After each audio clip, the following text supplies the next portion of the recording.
ओम नारायणं नमस्कृतं चैव नरोत्तमं देवीं सरस्वतीं व्यासं ततो जयमुदीरयेत्। भगवान पराशर कृत विष्णु पुराण आपके सामने प्रस्तुत किया जा रहा है और विगत दिवस आपको भक्त ध्रुव की कथा सुनाई गई। इसके बाद आज आपके सामने राजा पृथु की कथा सुनाते हैं। उपजा ध्रुव के वंश से बेन नाम नरपाल। ध्रुव के बाद में राजा पृथु की कथा आती है विष्णु पुराण में, और ये पृथु और बेन की कथा तो ध्रुव का ही वंश में हुआ था। ये बेन नाम का राजा, जितना ये बड़ा भक्त था ध्रुव, उतना ही ये ज्यादा बहुत ही अधिक अत्याचारी राजा हुआ बेन नाम का। अब जब ज्यादा अत्याचारी अन्याय होता है उसकी क्या दुर्गति होती है, इस कथा से आप भली भांति समझेंगे।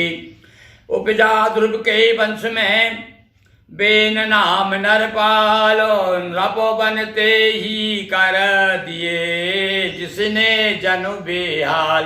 राजा होते ही सारी प्रजा को दुखी कर दिया इसने। बेन नृपति था अत्याचारी, खुद को कहता था अवतारी। अब देखिए कुछ लोग जो है अपने कुतर्कों के द्वारा क्या सिद्ध करते हैं। ये कहता था भाई, लोग कहते हैं कि राजा के शरीर में ही सारे देवता वास करते हैं। इंद्र हो, कुबेर हो, ब्रह्मा, विष्णु, महेश सभी जो है राजा के शरीर में वास करते हैं, इसलिए मैं ही सब कुछ हूँ। आप जो है यज्ञ, हवन, पूजन, भगवान विष्णु की पूजन ध्यान सब छोड़ दीजिए और मेरा स्मरण कीजिए, सब कुछ बंद कर दीजिए। शिव विष्णु रवि इंद्र विधाता, नृप में बसे सूर्य यम धाता। ये सारे देवता जो हैं इस देव शरीर में, इसको देव शरीर कहा है राजाओं के शरीर को, इसमें सब वास करते हैं। अतः समर्थ मुझे ही जानो, मम आज्ञा सर्वोपरि मानो। और मैं जो आदेश दे रहा हूँ, राजा बेन का कहना था, वह मेरी आज्ञा ही सर्वोपरि है। यज्ञ हवन पूजन अरुदाना, बंद करो मैं ही भगवाना। आदमी को जब अभिमान हो जाता है, घमंड हो जाता है, तो वो अपने सिवा दूसरे को लेखता ही नहीं है। यहाँ पर वही बात हम देखने को आ रही है। ये कहता है भैया सारे चीजें जो है सब बंद कर दीजिए। तब महर्षि सब हृदय विचारा, करो सभी हित कहा उपचारा। सब पंडितों ने, बड़े बड़े विद्वानों ने, ऋषियों ने विचार किया, अरे अब इसका क्या किया जाए, प्रजा बड़ी दुखी है। और जब राजा विपरीत बुद्धि वाला हो जाता है तो अनाचार अत्याचार और ज्यादा फैल जाता है। तो सारे ऋषियों ने मिलकर के विचार किया कि ऐसा किया जाए, इसको समाप्त ही कर देते हैं। अब इसको उस समय क्या, आज भी जो है जिनके पास में सिद्धि है मंत्रों की, और आज भी वह मंत्रों के माध्यम से सफल हो जाते हैं। सारे ऋषियों ने मिलकर के क्या किया, और मंत्रों के द्वारा अभिमंत्रित करके, मंत्र अभिमंत्रित करके जो उसके ऊपर फेंके तो उससे उसका प्राणांत हो गया। यज्ञ पुरुष हरि निंदक राजा, इससे भारी दुखी समाजा।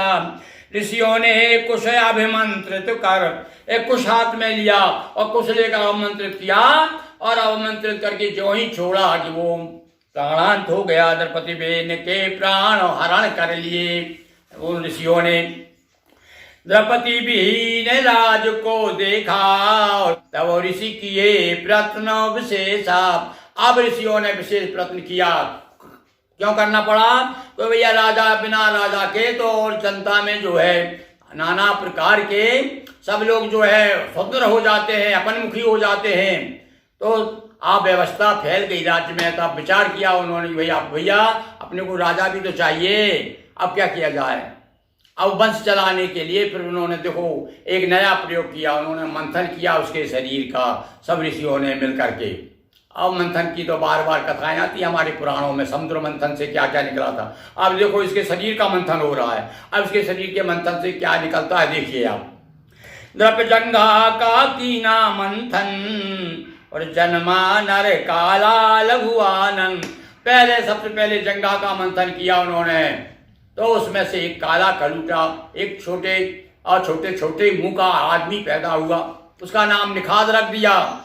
और उससे ही निखादों का जो वंश चला है उसी निखाद से चला है।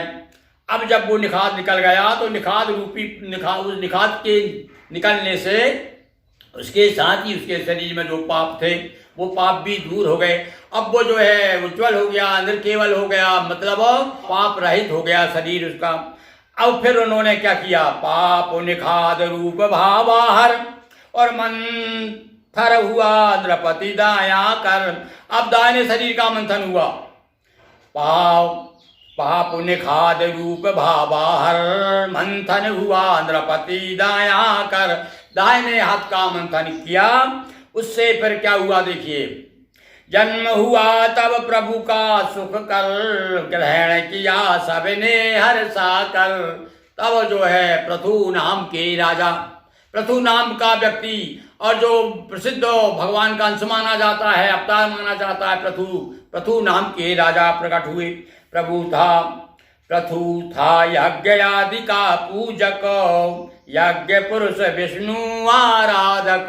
यज्ञ पुरुष कहा गया है उसे, क्योंकि बहुत यज्ञ कराए उसने, भगवान विष्णु की आराधना करने वाला बड़ा भक्त हुआ प्रभु।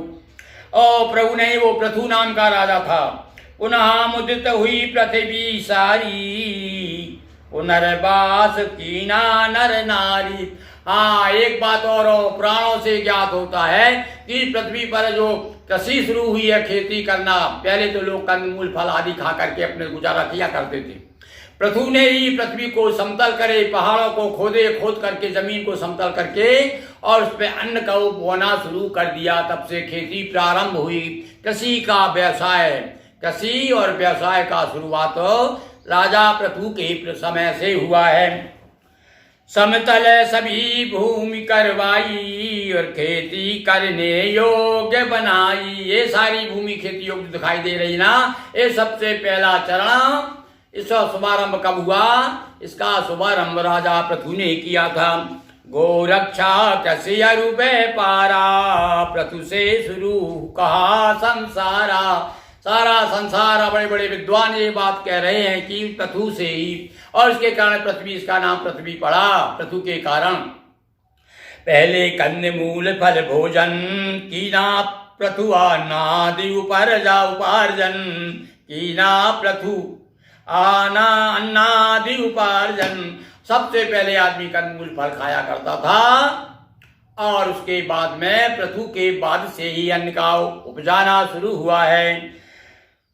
पृथु नृप ने ही जगत को दिया अन्न आधार, भूमि पिता सबने कहा विष्णु अंश अवतार। बोलिए नारायण की जय, लक्ष्मी नारायण भगवान की जय, नर्मदा मैया की जय, हर हर महादेव शंभो। दोस्तों, वीडियो पसंद आया हो तो वीडियो को लाइक करें, शेयर करें, चैनल को सब्सक्राइब कर बेल आइकॉन प्रेस करें। बहुत बहुत धन्यवाद।